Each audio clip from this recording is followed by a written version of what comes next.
Assalamualaikum warahmatullahi wabarakatuh dan salam sejahtera. Selamat datang ke YouTube channel saya. Bagi siapa yang belum subscribe, boleh subscribe.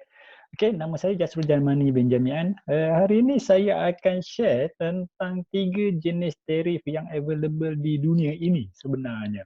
Okey, sebab mungkin ada yang perasan, mungkin ada yang tak perasan. Sebenarnya kita ada 3 jenis tarif yang digunakan oleh utility ataupun dalam kes kita TNB lah dekat dunia ni.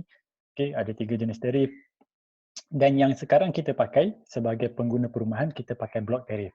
So, saya akan cuba bincangkan, saya akan kupas ketiga-tiga tarif ini, kelebihan dan juga kelemahan setiap satu. Alright? So, ini sebenarnya part of daripada subjek master saya. Okey, dalam subjek master ada cover ketiga-tiga ini, tapi kita tak pergi detail itulah. Kita akan pergi kepada topik kepada yang ringkas supaya semua orang lebih mudah faham. Dan kenapa ada 3 jenis tarif ni, sebenarnya dia ada kaitan dengan demand side management. Alright. So, seterusnya, kalau kita tengok dekat sini, ini adalah contoh single tarif ataupun fixed tarif. Apa yang kita maksudkan sebagai fixed tarif ataupun single tarif? Maksudnya dia cuma ada satu sahaja tarif untuk semua kilowatt hour. Okey. Contohnya sama ada kita guna sikit ataupun kita guna banyak, itulah amount yang akan didarab. Okey. Maksudnya dia akan darab dalam kes ni, contohnya dia darab 80. Kalau kita guna sikit dia darab 80, kalau kita guna banyak pun dia akan darab dengan 80. So itu yang kita panggil sebagai fixed tarif. Okey. Apa kelemahan fixed tarif ni dulu? Kita pergi kelemahan dulu.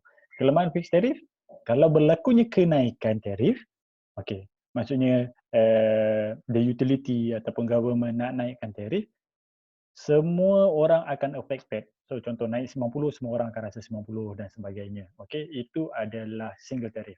Kelebihan dia apa? Kelebihan dia, harga dia berada di tengah-tengah. Kalau kita tengok contoh dekat sini, harga yang murah 65, harga yang mahal 95, dia duduk tengah-tengah 80. So sama ada kita guna sikit, siapa yang guna sikit rasa rugilah. Tapi siapa yang guna banyak, dia akan dapati dia untung kalau dia menggunakan kaedah single tarif. Okey, itu yang pertama. Kita pergi yang kedua, block tarif. Okey, block tarif ni macam saya beritahu, ini apa yang kita guna sekarang ni dekat rumah. Kalau kita perasan, apa maksud block tarif? Maksudnya setiap dalam kes contoh kita ada 1, 2, 3, 4, 5. Ada 5 blok. Okey, 5 blok. Setiap blok akan ada harga dia. Contoh 200 kilowatt hour yang pertama harga 21.8, lepas tu 133 dan ke atas. Okey, yang ini saya rasa semua orang dah maklum tentang blok tarif pada bil kita. Cuma saya suka untuk kita bincangkan yang kotak ni. Kalau kita tengok yang kotak ni, harga dia jauh lebih murah daripada yang lain-lain. Ni 20 sen, awal 30 sen, tiba-tiba naik 50 sen, 50 sen, dah dekat-dekat 60 sen. Okey? Dan cuba kita recap balik semua blok tarif yang wujud daripada tahun sebelum 2009, iaitu tahun 2008 sehingga sekarang. So kalau kita tengok tahun 2009 harga dia 21.8, 33.4. 2011 21.8, 33.4. 2014 21.8, 33.4. Dan sekarang menggunakan kadar 2018 pun 21.8, 33.4. Dekat sini yang saya nampak kelebihan blok tarif. Dalam blok tarif untuk kes Malaysia. Untuk kes Malaysia, kerajaan dan juga TNB mereka tampung kos tersebut. Maksudnya mereka tampung lebihan kos untuk 300 kilowatt hour yang pertama. Sebab tu harga pada dua blok ni sangat murah. Kalau kita nak tengok harga sebenar, bila berlaku kenaikan tarif, kita tengok harga selepas itu. Contoh 2011, anggaran dia lebih kurang 40 sen hingga 45 sen. 2014 dah naik 50 sen. Sekarang pun dah naik 50 sen. Ataupun kekalan 50 sen. Sebab tu kita tengok dekat sini sebenarnya tarif elektrik yang sebenar adalah jatuh kepada 50 sen ke atas. Dua tarif yang pertama, dua blok yang pertama merupakan blok yang disubsidize oleh government. Okey. Ini dulu. Ini sekarang dan juga beberapa tahun yang lepas lah. Kalau kita tengok tahun sebelum tu lagi, which is tahun 2009 hingga 2011, mereka siap pecahkan lagi. Kalau siapa yang guna 400 kilowatt hour pertama, ini tarif. Kalau yang guna lebih, tarif dia dah jadi lagi mahal. So, kalau tanya saya, sebenarnya sekarang ni kita sangat beruntung sebab kita ada dua blok tarif yang sangat murah, yang mana sekiranya kita tahu cara penjimatan, kita dapat mengurangkan sehingga 300 kWh setiap bulan dan kita akan dapat harga yang sangat murah. Okey, kalau biasanya saya ada buat projek-projek solar, biasa ramai orang tanya, bila perlu tak saya pasang projek solar dan sebagainya. Jawapan saya ringkas. Sekiranya penggunaan elektrik rumah tak pernah cecah 300 kWh pertama, jangan guna. Dan katakanlah kalau cecah 600, yang kita nak bina solar hanya untuk kereta 50 sen je. Maksudnya 300 kWh tu je yang kita nak solar tu supply, selebihnya biar kita guna tarif TNB sebab tarif TNB sangat murah. Okey. Ini adalah blok tarif. So kelebihan dia kita nampak, kelebihan dia iaitu dia dalam kes Malaysia dia ada tarif yang sangat murah yang untuk digunakan.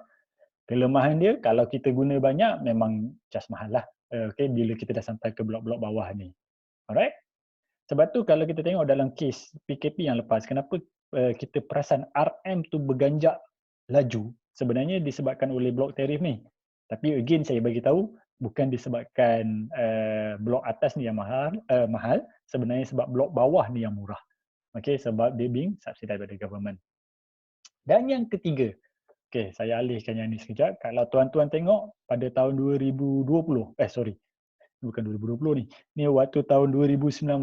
Ni saya baru print screen tadi.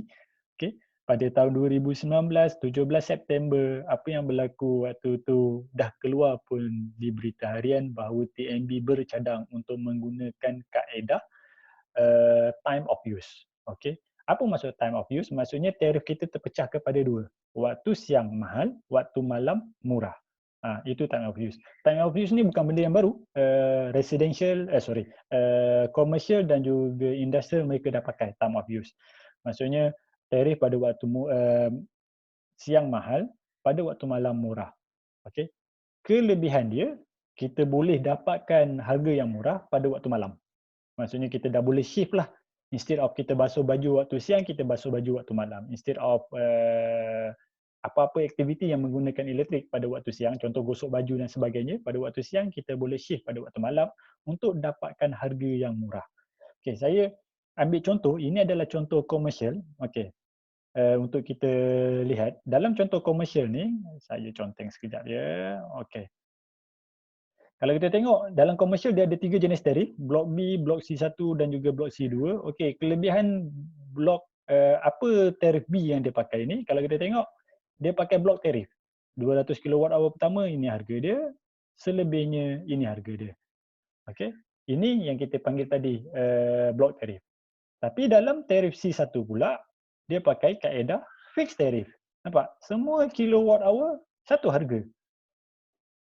Tapi dekat sini dia ada satu lagi lah yang kita panggil maximum demand. Yang ni saya tak nak sentuh lah. Okay? Yang ni satu topik yang berbeza. Nanti ramai confuse. Tapi apa yang saya nak cakap, dalam case ni, dia ada setiap kilowatt hour ini harga dia. Ini yang kita panggil sebagai fixed tarif. Dan yang ketiga, tarif C2 pula, ini dia.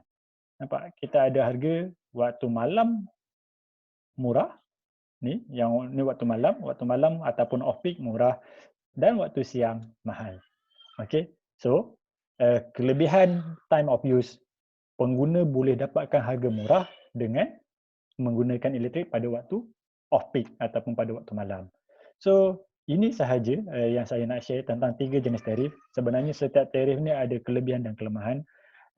Bergantung kepada kita macam mana kita nak menggunakan elektrik tersebut. Sekiranya ada apa-apa soalan boleh tanya di Facebook. InsyaAllah saya akan cuba kongsi apa yang saya tahu tentang tarif ini. Okey, terima kasih semua. Assalamualaikum warahmatullahi wabarakatuh.